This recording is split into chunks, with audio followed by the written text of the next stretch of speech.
একদিন রাতের বেলা রাহুল আর তার বন্ধু সুমন একটি পুরনো জঙ্গলের পাশ দিয়ে বাড়ি ফিরছিল। হঠাৎ তারা জঙ্গলের ভেতর থেকে অদ্ভুত আলো দেখতে পেল।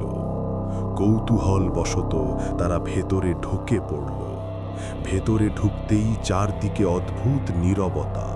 হঠাৎ ঝোপের আড়াল থেকে খসখস শব্দ হলো। সুমন ভয়ে বলল, রাহুল চল ফিরে যাই। কিন্তু রাহুল সাহস করে সামনে এগোল। কিছু দূর যেতেই তারা একটি পুরনো ভাঙা মন্দির দেখতে পেল। মন্দিরের ভেতরে একটি ছোট বাক্স জ্বলজ্বল করছিল। তারা বাক্সটা খুলতেই ভেতরে একটি পুরনো মানচিত্র পেল। মানচিত্রে লেখা ছিল, যে সাহসী এই মানচিত্র পাবে সে গুপ্তধনের পথ খুঁজে পাবে।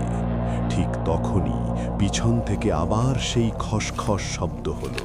তারা ঘুরে দেখল একটি বড় কালো ছায়া তাদের দিকে এগিয়ে আসছে।